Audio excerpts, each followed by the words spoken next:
Trying to squeeze multiple reports onto one clean printable page in Microsoft Access can feel like trying to herd cats. Welcome to another Tech Help video brought to you by AccessLearningZone.com. I'm your instructor, Richard Rost. Today we're going to talk about subreports and how to use them to combine multiple sets of data into a single report. If you've ever needed to show things like orders, contacts, or other lists together for the same customer, this is exactly what you need. Those tables are related to a parent table, but not necessarily to each other. And you can use subreports to display completely unrelated information. We'll talk about that in a few minutes. Now, before we get started, this is an expert level video. What does that mean? Well, it's not quite developer, so you don't need any VBA for this stuff. But it's a little bit beyond the basics. So you should have a good firm grasp of Microsoft Access basics and how to build reports and stuff like that under your belt before watching this video. Specifically, some prerequisites. Go watch my invoicing video so you understand how I built this invoice. And go watch my report grouping levels video. Understanding these will definitely give you a better feel for what subreports are and why they're useful. These are free videos. They're on my website. They're on my YouTube channel. Go watch those first and then come on back. Today's question comes from Corinne in Fairfield, Connecticut, one of my platinum members. She says, I'm building a customer summary for my boss, and he wants to see orders, contact notes, and a few other lists all together. I know how to do this as separate reports, but he wants it all on one sheet. Right now, I'm copying everything into Word just to make it all fit. Is there a better way to have Access printed all at once? Yes, this is a perfect example of when you want to use subreports. So let's talk about what subreports are, and let's talk about when you do and don't want to use them, because I see people overusing subreports all the time. Now, if you're working with a simple one-to-many relationship like orders and order details, you can do it in a simple report. You don't even need a grouping level most of the time. You can build a query that joins the two tables together, put the order information in the report header or a group header, and then let the detail items sit in the detail section. Since the order information repeats for each detail row anyways, Access handles that just fine, and that's the simplest approach. That's the method that I show in my invoicing video, and that's part of my Tech Help free template, right? We got the customer has orders, and here we have the order information and the order details, two separate tables, right? Order details. What we do to make an invoice report is we simply bring those together in one query. That's our order invoice queue, right? That brings together the customer information, so we have the customer's name and address, but primarily it's between the order table and the order details table. Now, order detail queue just to add some additional, like the extended price, but that's just a calculated field. But the point is you've got the order information, right? That repeats this. It's the same on every order, and then you've got the details over here. So when we bring that into a report, which is our invoice report, it's real simple, right? All the stuff that repeats for the entire invoice is up here in the headers, and then the details are the detail items. You don't need any grouping levels. You don't need any subreports. It's just put together simple. Watch my invoicing video to see how this works. Now, the next layer of complexity is using report grouping levels. And I show how to use these in this video, right? My grouping level video. Now, in this database, we build a customer contact query that has each customer and then all of their contacts. And this is grouped by customer. Okay, go to design view here. You'll see this guy is based on the customer contact queue. Customer contact queue is over here. It brings together the customer and all of the contact information. And then what we do is we group it by customer. So in here, we add a grouping level, which is up here on the report design, group and sort right there. There's our grouping level, right? And then in here, we have everything is grouped under the customer ID header. So go watch this video for this one. All right, so that's a real simple one. And then we got another slightly more advanced one with some grouping levels, but both of those involved records that were directly related to the parent, but there were no other unrelated bits of information. Sometimes you want to have a parent record like the customer, and then you want to have child records that are related to the parent, but not to each other. And that's where subreports really shine, because you can have the customer as the parent and have separate independent subreports, one for the orders, one for the contacts, right? And they're related to the parent, but they're not related to each other. The contact history has nothing to do with the orders, except for the fact that they're both related to the parent, which is the customer. It also works well with stuff that's totally unrelated. You might want to have a parent document that is just like a document holder, and then you've got, inventory over here and sales over here and whatever, employee schedules over here, and they could be completely unrelated, but you can stuff them all into a master report. Think of it like how Word has documents and subdocuments, which don't get me started on how awful those are implemented. But I'm going to show you how to do this, where we've got a parent report that is based on the customer, and then the child reports will be based on stuff that's related to the customer, but they're not related to each other. Okay? Make sense? All right, so here I am in my Tech Help free template. This is a free database. You can grab a copy off my website if you want one. Now, it's always easiest to start out by making the subreports first. Let's make one for our orders. Now, we've already got, let's see, we've got an order query here, this guy, order queue, that has each customer, the order date, and I think we cheated and we just put credit limit in here. We're going to pretend this is the order total. I just made a simple query for this, all right? So we're going to make a quick report off of that to be our subreport for the orders. So I've got a blank report here. I'm just going to copy this guy, copy, paste. We're going to call this the order R. All right, my order subreport. You can call it order sub R if you want to. Sometimes I do that so that I know that this is a report that doesn't run by itself. It's included in something else. But not always, because a lot of the times I do design these so that they can run as a one-off. All right, right-click, design view. We'll just come in here real quick. I'm just going to collapse these sections. We really don't need them, like so. And we're going to go into, I'm going to turn this off. We don't need this guy. I'm going to come into the properties here. For the record source, this will be our order queue, that query that I just showed you. Then I'll go to, I'm going to delete this, and I'm going to go to add existing fields. We're going to just bring in the order date, the is paid, the description, and the credit limit. Just going to bring those fields in over here, drop them there, delete the labels, and just slide this stuff up here like so. All right, again, I'm doing this just to be quick for class. You're going to want to make this nice and pretty. And where's this guy? Okay, let's close this, slide this out further so I can grab that edge, bring it in. Because ideally, sometimes I want to have these side by side too, so it's nice to have these narrow. All right, save it, close it. Let's take a peek at what we got here. I'm going to go to print preview. Okay, that looks pretty good. Now, I'm seeing everything for everybody. Okay, these are all the orders in the system. When we drop this into the parent report, that link master field, link child fields, that's going to make it so we only see the orders for this customer. So that one's good. That's all set. Let's do the same thing for the contacts now. And yeah, if you want to put, totals in there and stuff, it works the same way as form footer totals, just the same way in a report. I got a whole separate video on that. I'll put a link down below. So let's make another subreport. Again, I'm going to copy the blank R, copy paste. We're going to make this the contact R. And in this guy, design view, again, I'm just going to shrink this stuff up. We'll delete that. We'll make this narrower, like about yay big.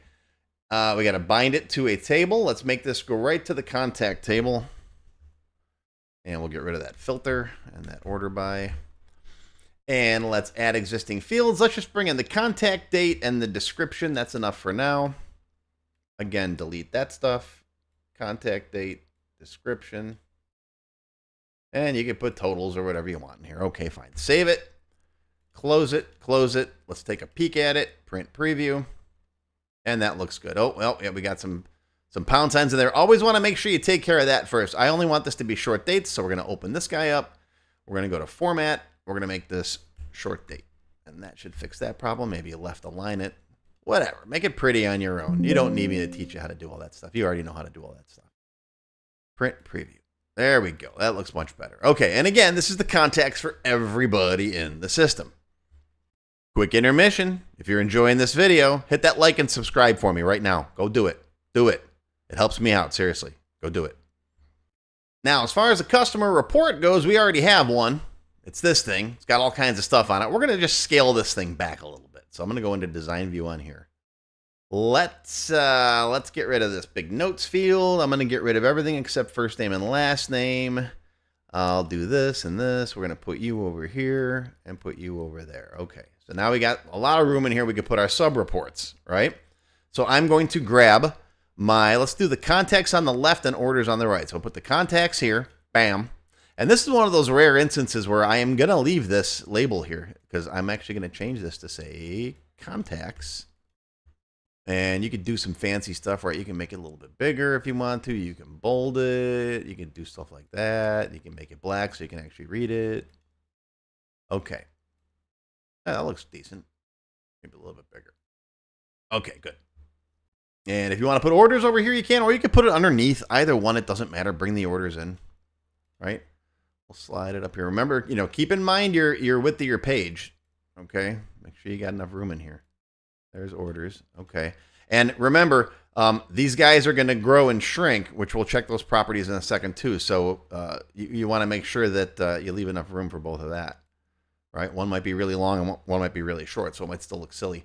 I'm going to format paint and drop that on that. There we go. And orders. Okay. All right. Let's see what we're looking at here. Shrink that up. Save it. Let's right click, print preview. Okay, we got the page width warning. Okay, that's fine. It got a little wide. Oh, but look, there we go. See? Okay, contacts are over here. Orders are over there. That's for this customer. Come down a little bit. There's James Kirk. All right, this guy doesn't have any orders, so nothing shows up there. All right, Jean-Luc Picard. You can play with your settings in here. You can make it so each customer starts off on its own page or whatever you want to do. But the point is, we now have two sub-reports inside this parent report. These tables aren't related to each other, but they're related to the parent. All right, and again, a couple things to check. If you're not seeing any data, make sure your fields are named properly, because when you drop this sub-report object in here, under data, you've got link master fields and link child fields. They're both customer IDs for that one and for this one. As long as Access sees that you've got that same ID field in there, it'll make that relationship for you. If you've named it something different, and sometimes I do. Sometimes I've got child tables that I've called the primary key, or the foreign key, which is the primary key in another table, something different.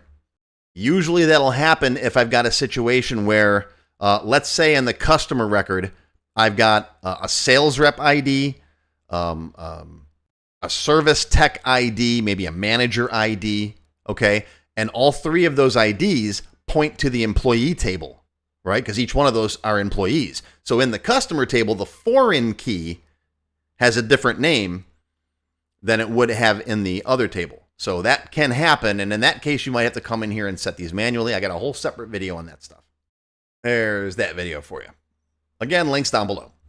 And again, remember to check your can grow, can shrink under the format, which is down here, can grow, can shrink. If you want this space to go away, if there are no contacts and no orders, make sure these are both set to yes for can shrink, because the default is no. Otherwise, it'll always keep this much space here. And also make sure the same thing is set in your details section. Remember, it's the object and the section it's in. They both have can grow, can shrink properties. I think I set this to yes in the video where we made this customer report. And yeah, we got the report width problem because when I dropped this in, it got a little bit too wide there. We got to drop that down. There we go. All right. Save it. Close it. Let's print preview it again. Customer. Oh, it's right here. Customer report. And there you go. And just a performance note. Yes, you can have subreports inside of subreports, but don't go crazy, people. Don't have 5 levels deep. Access is going to start chugging along like it's running a marathon or something. 2 levels should be more than enough for most purposes. I think I built one once with 3, but that's about it. And you can see here on some of these how it's shrinking up to this one. If you want to learn more about subreports, I do cover them in a little more detail in my Access Expert Level 9 class. I'll put a link to that down below. Now, in the extended cut for the members, we're going to get a little more advanced with the subreports. We'll talk about how to handle situations where the subreport has no data and you don't want big blank gaps in your report. I'll show you what works, what doesn't, and the cleanest way to make those headings and sections disappear automatically. We'll also learn how to build dynamic subreports using a little bit of VBA so you can swap the different subreports in and out on the fly. So if you want the subreport to show contacts, you can show contacts. If you want it to show orders, you can show orders, and the user can pick that with a little combo box. Or you can show just the customer parent report and hide the subreports automatically that way too, whichever you want. And you could easily extend this concept to do multiple subforms where you could pick, okay, the first one is contacts, the second one is orders, the third one is whatever their favorite flavor of ice cream is, whatever you want to put in there. So that's in the extended cut for the members. And silver members and up get access to all of my extended cut videos. Not just this one, all of them. And there's hundreds of them by now. Gold members get access to the code vault and can download these databases that I build in the tech help videos. Plus, everybody gets free training. You get free training, and you get free training. Everybody gets one free course a month, and not just the tech help videos. This is my actual course library. So I don't know what you're waiting for. Click that blue join button right now. So today's big takeaway is this: use subreports when you need to combine multiple related or even unrelated lists into one clean, cohesive report. If you've been trying to copy and paste these things together using Excel or Word or whatever, well, this is a much better way to do it. All right, do me a favor, post a comment down below. Let me know how you liked today's video and how you plan to use subreports in your databases. That's going to be your tech help video for today, brought to you by accesslearningzone.com. I hope you learned something. Live long and prosper, my friends. I'll see you next time. And members, I'll see you in the parking lot. Every time I say that, I feel like Happy Gilmore, right? He's like, I'll meet you in the parking lot. That's Mr. Gilmore's jacket. All right, take care, everyone. If you enjoyed this video, hit that thumbs up button right now and give me a like. Also, be sure to subscribe to my channel, which is completely free. And make sure you click that bell icon and select all to receive notifications whenever I post a new video. Do you need help with your Microsoft Access project? Whether you need a tutor, a consultant, or a developer to build something for you, check out my Access Developer Network. It's a directory I put together personally of Access experts who can help with your project. Visit my website to learn more. Any links or other resources that I mentioned in the video can be found in the description text below the video. Just click on that show more link right there. YouTube's pretty good about hiding that, but it's there. Just look for it. Now, if you have not yet tried my free Access Level 1 course, check it out now. It covers all the basics of Microsoft Access, including building forms, queries, reports, tables, all that stuff. It's over 4 hours long. You can find it on my website or my YouTube channel. I'll include a link below you can click on. And did I mention it's completely free? And if you like Level 1, Level 2 is just $1. That's it. And it's free for members of my YouTube channel at any level. Speaking of memberships, if you're interested in joining my channel, you get all kinds of awesome perks. Silver members get access to all of my extended cut tech help videos, and there's hundreds of them by now. They also get one free beginner class each month, and yes, those are from my full courses. Gold members get the previous perks plus access to download all of the sample databases that I build in my tech help videos. Plus you get access to my code vault where I keep tons of different functions and all kinds of source code that I use. And gold members get one free expert class every month after completing the beginner series. Platinum members get all of the previous perks, plus they get all of my beginner courses, all of them from every subject, and you get one free advanced or developer class every month after finishing the expert series. And you can become a diamond sponsor and have your name listed on the sponsor page on my website. So that's it. Once again, my name is Richard Rost. Thank you for watching this video brought to you by accesslearningzone.com. I hope you enjoyed. I hope you learned something today. Live long and prosper, my friends. I'll see you next time.